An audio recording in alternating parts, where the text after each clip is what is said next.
Guess what? It has been 30 years since I made my first flipbook when I was a kid. So in today's video, I thought it would be fun to take that first flipbook and try to remake it now as an adult. I have just one problem.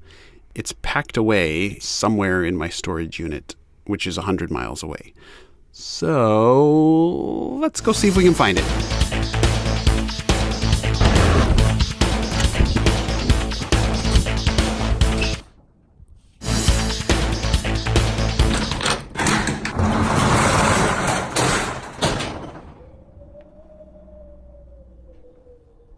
I have no idea which box I put it in. I'm hoping it's not all the way over there. Let's pull stuff out. I just found the box.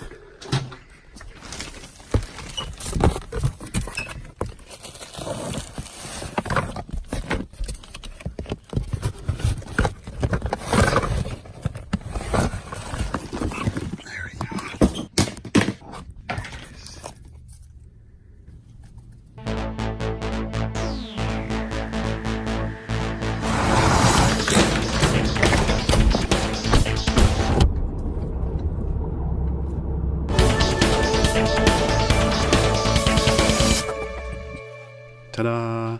Some of you I know have seen this already in one or two of my other videos. This is the first flipbook I made when I was a kid. I remember at the time I couldn't figure out a good way to bind the paper together, and so I stapled it in all these little sections and then taped all the sections together. But yeah, it's been 30 years since I made this, so I want to try making a new version of it, sort of a remastered edition, I guess. But first, I want to thank Wix for sponsoring today's video. I've been building my new website on Wix, and I want to tell you guys all about it at the end of the video. All right, the first thing I want to do in the new one is I want to add some three-dimensionality to the pencil. Rather than just a flat drawing, I want to make it feel like it's got some angle and perspective, like it's, you know, really in 3D space. So I think I might want to kind of exaggerate that perspective as well, to kind of go extreme on the angles, maybe feel like you're really kind of close up on the pencil.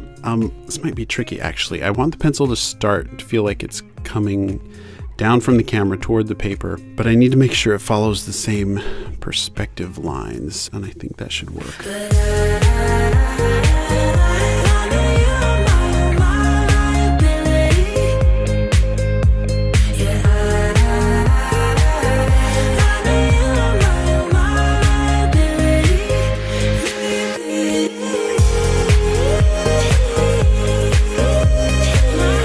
Okay. I'm going to follow the same pattern as in the old flipbook, like the pencil will draw the lines in the same order. And I want to change the pencil's perspective every time it comes into view. I think that'll help it feel more natural rather than having the exact same perspective every time. So you might notice that I'm working backwards some of the time. Like here, I'm first drawing the pencil's position that I want it to have when it lands on the paper.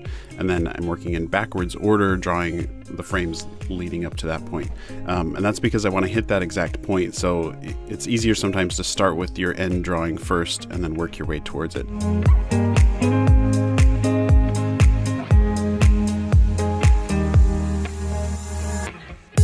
You'll notice my increments as the pencil draws the lines. The increments, they get a little bigger on each page, and that's because I want it to feel like the pencil is speeding up as it moves. In animation, when you're accelerating into a movement or decelerating out of a movement, they call that slow in and slow out, or ease in and ease out. It's funny how long this has taken me already. As a kid, I probably spent an hour making it, and I can already tell this is going to be a couple days working on this. All right, so one thing I'm thinking about, rather than the pencil comes into view, and then rather than having it just move perfectly straight out of view, I'm trying to add just a little bit of rotation or curve to the movement, like to the angle of the pencil as it moves out of view. I think that'll help it feel a little more natural, like it's being held by a human hand, not a robot or something. I'm pretty excited to color this one, actually. After I went to the storage unit, I ran to the art store and picked up some more Copic marker colors to try to match that like purpley, bluey, pinkish, reddish color of the little monster. I'm just calling it a monster. I don't know if, yeah, I guess he's like a, I don't know what it is. So he's a monster.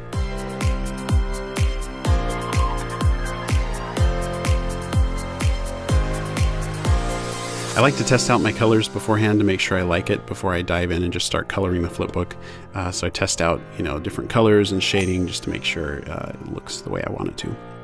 Okay, so with the pencil, I'm doing one entire fill of yellow, and then I go back and I add a little bit of darker color in the middle and then a little darker toward the bottom. Same with shading the tip of the pencil, just light, medium, dark. And that way it feels like the light is mostly coming from that one side, and so now it's got a nice three-dimensional feel to it.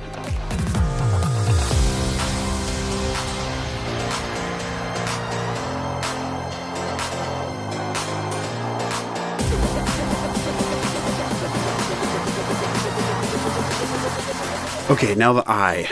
In the first flipbook, the eye just sort of pops into view. The pencil doesn't draw it, it just pops in and then he's alive. So I'm going to do that again, but I want to exaggerate the eye popping in. So as it starts to appear, I think I'll give it a little vibration here and then pops open. I want to really feel that pop. So I'm going to draw one page where the eye is pretty big and then it shrinks down over a couple pages. Then that should have kind of that nice popping in feel to it. Okay, now this is where I'm going to vary from the first one a bit. Rather than just having him smile and it's over, I want to give a little more character to his eyes. So I want to make him kind of squint and look around. I'm not quite sure what he's thinking or up to, but he's looking around almost sneakily, or maybe like this is the first moment he's alive and wondering what's going on. It's kind of the sense he's giving me. Okay, I think that's it. The pencil remastered 30 years later. Let's see how it turned out.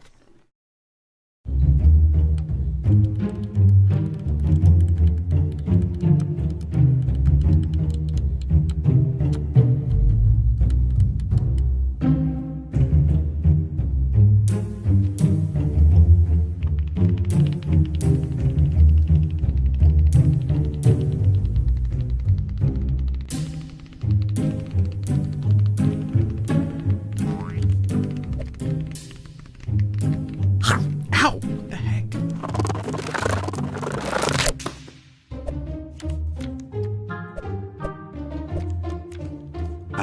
Well, that's never happened before.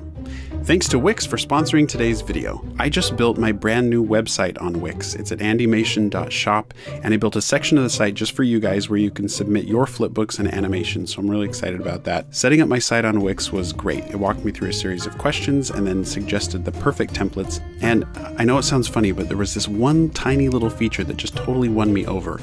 When I uploaded my logo, Wix automatically asked if I wanted to pull the colors from the logo and assign those colors to the website template. I can't even tell you how cool that is. I hate having to enter all those little details like color codes manually, but you can if you want to. So whether you're a novice, a business owner, or a professional designer, Wix has a solution for every need. You can build your portfolio, build your business, and set up your store. So go get your own website at wix.com/go/andymation or click the link in the description below and get started today. Thanks for watching. I'll see you guys in the next video. Now I should probably go find that little monster.